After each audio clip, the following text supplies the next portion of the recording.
Assalamu alaikum wa rahmatullahi wa barakatuh. Alhamdulillah wa salatu wa salamu ala rasulillah wa ala alihi wa sahbihi ajma'een amma ba'd. So last time I was speaking about that Jesus, he said about a sign of Jonah.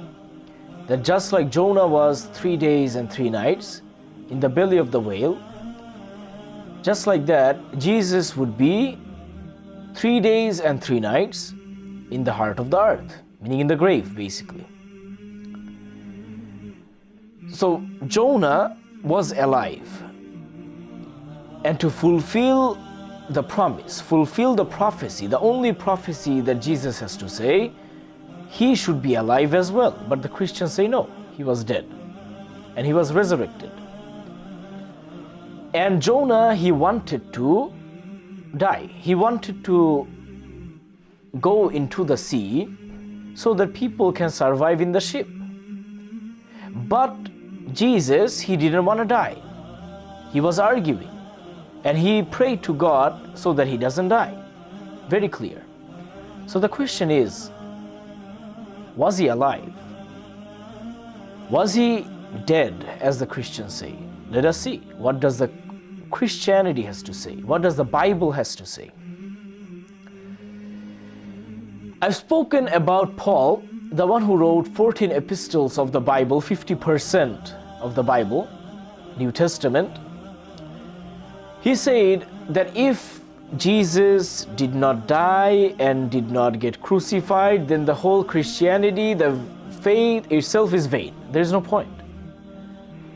He himself said in 1 Corinthians chapter 15 verse 35, but someone will ask, how are the dead raised? With what kind of body do they come? And in the same chapter he says in 42 verse 42 to 44, he wants to say what kind of body is a resurrected body. He says, so is it with the resurrection of the dead? What is sown is perishable. Sown meaning buried. If you bury it, is like sowing a seed, basically. And what is sown is perishable, meaning it gets destroyed. What is raised is imperishable. Like when you're resurrected, when you're raised, you're imperishable. You cannot die again. It is sown in dishonor. It is raised in glory. It's a glorious body. It is sown in weakness. It is raised in power. A spiritual body will have power. It is sown a physical body. It is raised a spiritual body. If there is a physical body, there is a spiritual body. According to Paul, the one who talks about the resurrection of Jesus, the one who talks about resurrection of Jesus is the key of the faith. He says that resurrected body is going to be a spiritual body, meaning Jesus' body should be a spiritual body. And spiritual body doesn't get perished. A spiritual body doesn't have weakness. A spiritual body is with power and glory. Let us see what Jesus has to say about a spiritual body. In Luke chapter 20, verse 34 to 36, he says, as he was questioned by the Jews, and the Jews were questioning and ridiculing him all the time. And this time they were ridiculing him about a condition, a situation. They made up a story, and the story goes by in this like, a man, he died, and he left a wife, and he doesn't have a male child. And according to Jewish culture, if a man dies and he doesn't leave a male child, then the wife will be will be married off to the brother of this man. And just like this, a woman was transferred around to 7 brothers, and they all died. And now the Jews are asking, what will happen in the afterlife? When the 7 brothers will wake up simultaneously, they will be resurrected. And what will happen? Won't they seek, like, this is my wife? Everyone will say, this is my wife. So who will have the wife? Jesus says, the sons of this age marry and are given in marriage. Meaning you guys, when you're alive, you will be married and you will be married off. But those who are accounted worthy to attain to that age and to the resurrection from the dead, meaning you are resurrected from the dead, neither marry nor are given in marriage. You do not need marriage. You are not even going to seek marriage in the afterlife. For they cannot die anymore. You are not bound by the laws of the physical world. You do not die. You do not need women in your life or a man in your life. You don't need anything at all. You are a spiritual body because they're equal to angels and are sons of God, being sons of the resurrection. Now, as you know, do you see? He's even saying that if you're a resurrected body, you are sons of God. Meaning sons of God is not something very special. And he also says the main thing in here is that you will become like angels. Angels are physical body or spiritual creatures. Everyone knows they're spiritual creatures. So Jesus is saying that resurrected body is a spiritual body. Paul is saying that a resurrected body is a spiritual body. Now let us see. Was Jesus a spiritual body or a physical body? So basically Jesus was buried.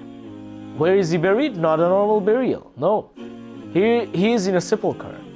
What is that? It is basically, it was very roomy. Like it was like very big. A person can stand up and he can walk around. He was buried there. He was shrouded after he was put in the cross. He was shrouded and he was put in the sepulcher. And he then comes back to his disciples. And it is mentioned in Luke chapter 24, verse 36 to 44. And pay a lot of attention to what the verses has to say. As they were saying this, Jesus himself stood among them. Jesus came to them, but they were startled and frightened. They became frightened because they heard that Jesus died. They heard Jesus was put in a cross and he's in the grave. And they didn't expect Jesus and supposed that they saw a spirit. They thought that Jesus died, and if Jesus died, he should come back as what? A spirit. Obvious. And he said to them, why are you troubled? And why do questionings rise in your hearts? Why do you feel that I'm a spirit? Very, very obvious. See my hands and my feet, that it is I myself. Handle me, touch me, hold my hands and feet. And see, for a spirit has not flesh and bones as you see that I have. Jesus himself is saying that I have flesh and bones, so therefore I'm not a spirit.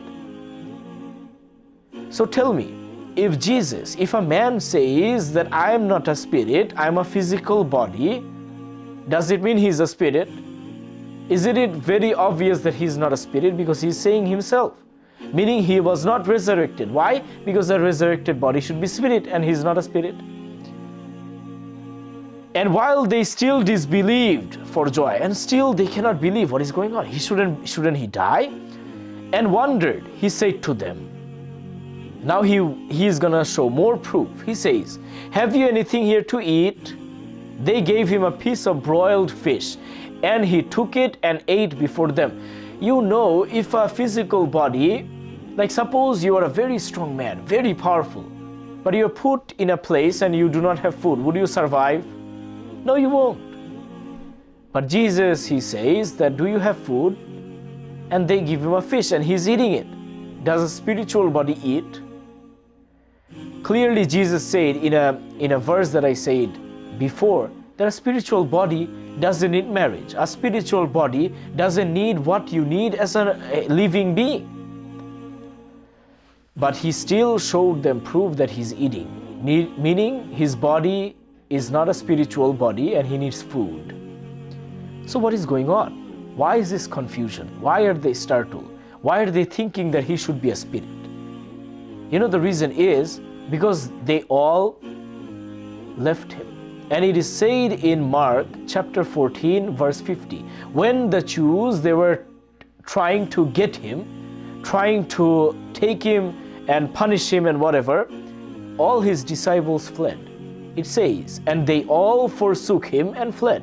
Very clear. All. Does it mean all in your language all meaning everyone?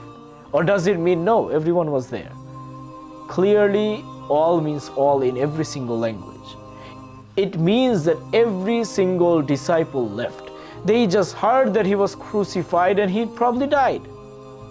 And if he died, if he comes to us, meaning his resurrected body, he should be a spirit. That is why they thought he's a spirit. But clearly Jesus says, I'm not a spirit, I am myself, meaning he didn't die. Very clear. But one or two evidence is not enough to make you understand. So I'm going to give you more and more evidence so that it becomes crystal clear that he didn't die. In John 20, verse 19, on the evening of the day, the first day of the week, Sunday, the doors being shut where the disciples were for fear of the Jews. They were fearing the Jews. Why? Very clear. Because Jews took Jesus to kill him. Jesus came and stood among them and said to them, peace be with you. Jesus came to them. Does a spiritual body need to come? Does it need to walk down to you? No. It can just appear, but he didn't appear. He came to them. Clearly, it is showing that he is not a spiritual body. In Acts chapter 1, verse 3, to them he presented himself alive after his passion by many proofs appearing to them during 40 days, as speaking of the kingdom of God. It is clearly saying the word alive, that he was alive. It doesn't say he was resurrected. Actually, nowhere in the Bible, in the Gospels, you'll find that it says that he was a resurrected body. It says he was alive. Suppose someone was shot, he was stabbed, and he was in the hospital and the doctors say he's probably gonna die. And then 5-10 days later, you don't know what happened, you didn't call to know. He comes to you. Would you say he's a resurrected body? No. You will say the word, oh, you are alive, meaning that you didn't die. Very clearly. And the word used in Greek is zen. Every single time the alive word will come, you're gonna find the word is said zen. And zen does, in anywhere, zen does not mean resurrected body. It means alive. In Mark 16, verse 11, but when they heard that he was alive and had been seen by her, Mary Magdalene, they would not believe it. So Mary Magdalene basically told them that Jesus is alive, but they didn't believe it. In Luke chapter 24, verse 23, and did not find his body. And they came back saying that they had even seen a vision of angels. Mary Magdalene was with a bunch of women, and they went and saw that the body is gone. Jesus' body is not there in the sepulchre, in the grave. And they saw visions of angels. Angels. And the angels said to them that he was alive. Luke chapter 24, verse 5, and as they were frightened and bowed their faces to the ground, the men said to them, why do you seek the living among the dead? There were some people, and as Mary Magdalene and the others, they were going to the grave, and they were going to the grave, which is very weird. Why are you going to the grave with and they had spices on their hands? And they were like, why do you seek living among the dead? Meaning that they were looking for someone alive. Who can that be in the grave except Jesus? Very obvious. In Mark chapter 16, verse 1 to 4, and when the Sabbath was past, Mary Magdalene and Mary, the mother of James, and Shalom, bought spices so that they might go and anoint him. Anoint, if you look at the Hebrew Bible, it says masaha. The word is masaha. If you go in the Arabic Bible, the word is masaha. Anoint itself in English also means to massage someone. In Hebrew and Arabic, it also means the same thing, to massage someone. Tell me, he was put in the grave on Friday. They come on Sunday and they go with spices to massage him. Does any Jew, as you know that it was a Jewish place and Jesus was also Jew, does Jewish people, after they bury their dead, do they massage the rotting flesh of the dead body after 3 days? They don't. Do the Christians do? They don't. Nobody massages the dead body with spice after 3 days. But they're going, casually just going together to massage the dead body. Does it even make sense? And why are they massaging? Obviously, they will massage with spice. You know, spices are not for food. Not just for food. Spices have qualities that can help a person cure from ailment. Some spices have the quality to stop bleeding. Some spices have the quality to help you rejuvenate your life force. Very obvious. So they go with spices. And they were saying, and very early on the first day of the week, they went to the tomb when the sun had risen. And they were saying to one another, who will roll away the stone for us from the door of the tomb? Meaning a huge stone was put in the door, basically. And looking up, they saw that the stone was rolled back. It was very large. And they didn't find the body, as you know from the previous verses. Tell me, if a body is spiritual body, does a spiritual body need to open the door to come out? Or does a physical body need to do that? Very obvious, a physical body, meaning he's alive. And another thing, they are putting spices. They want to put spices and massage the body of Jesus after 3 days.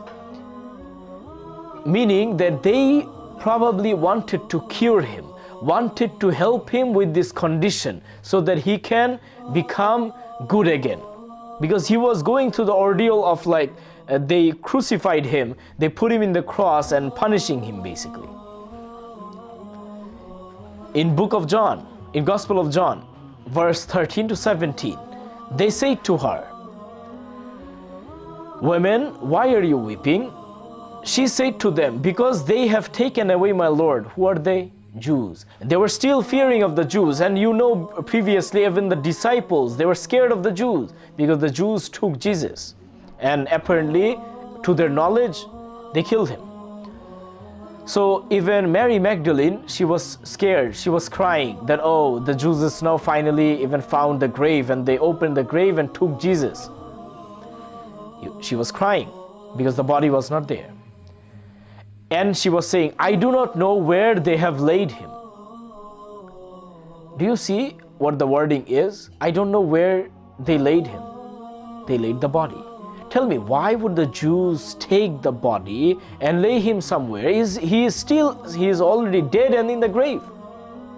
Isn't it obvious that Mary Magdalene knew some secret? A secret that he is in fact not dead, and he needs some help, like for example the massaging. So then what happens is, saying this, she turned around and saw Jesus standing, but she did not know that it was Jesus. Jesus said to her, "Women, why are you weeping? Whom do you seek? Who are you looking for?" Supposing him to be the gardener, she said to him. Now look at this. Jesus is looking like a gardener. Why is he looking like a gardener? Does a spiritual body look like a gardener? You will never find any verse in the Bible or anywhere in the world actually that a spiritual body looks like a gardener. And Jesus is so disguised as a gardener that even Mary Magdalene, who is treating Jesus, he knows Jesus for a long time, even she couldn't understand it was Jesus. Meaning that Jesus was still fearing the Jews might hurt him. Jews might punish him again. So he was disguising himself as a gardener. She said to him, Sir, if you have carried him away," meaning Jesus, let me know where you have laid him, and I will take him away." A weeping woman, is gonna carry Jesus's body away just by herself. Can you possibly carry a corpse away by yourself? No, but she is gonna carry the body of Jesus away. How? Maybe because Jesus is still weak, but if she helps him, she can take Jesus away just by herself because he is still alive. then what happens is the joke is going too far.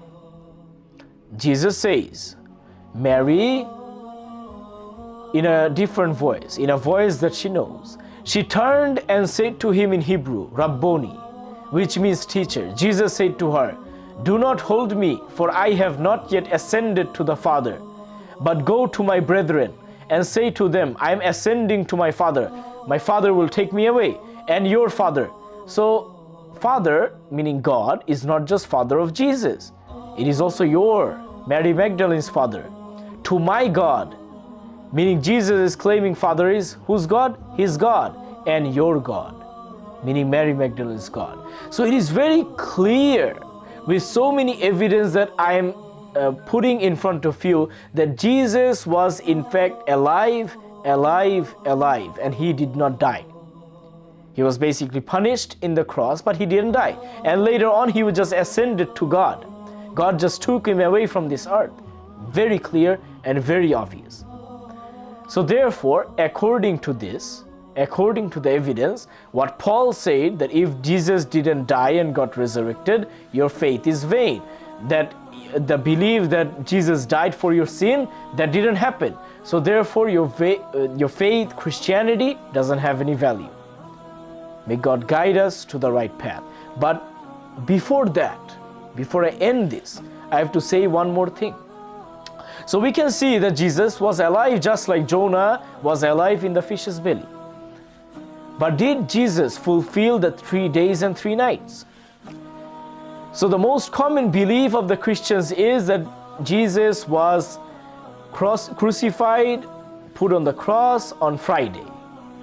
And because the next day was Sabbath, Saturday, a holy day, he was quickly put away from the cross. And then he was basically shrouded, and then buried in the sepulchre. So now, let us count together. Friday night, one night. Saturday day, Saturday night. And then Sunday morning, when it's still dark, Mary Magdalene comes and sees that the door is open. Jesus' body is not there. So how many days do you find? 1 day and 2 nights. Is 1 day and 2 nights same as 3 days and 3 nights? Obviously it is not. Now even if you say no, parts of the day might be the whole day. You want to say that. Okay, let us see if that is the case. But still you're going to find that it is just Saturday and Friday night. You're going to see that it is still 2 days. It is not 3 days and 3 nights. So what is going on is that the prophecy that Jesus said that this is going to be the only sign that I'm going to show you. He puts all the eggs in his basket with this only one sign, that this is the sign proof, but that didn't happen.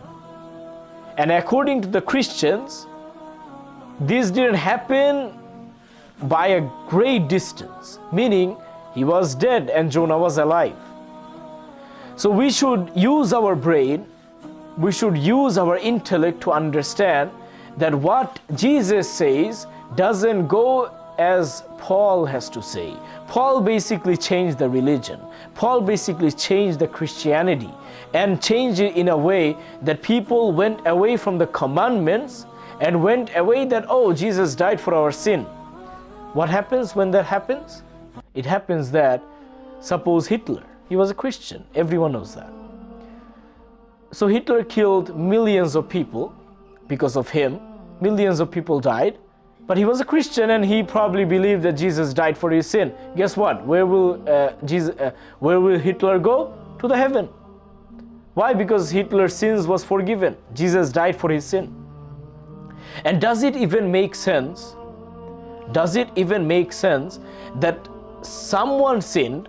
Suppose you stole someone's car and you killed his son. You stole his car and also killed his son. Do you know what he does? He kills his own son, the son that is remaining. Does it make sense that God will punish his son, his prophet, for what everyone else is doing. It doesn't make sense. It is absolutely doesn't make sense at all. But it makes sense for certain Christians. May God guide them towards the right path. Clearly, Jesus was alive, and Jesus did not die in the cross. May God guide us towards the right path. May God guide us and guide our minds towards the right path that He assigned for us.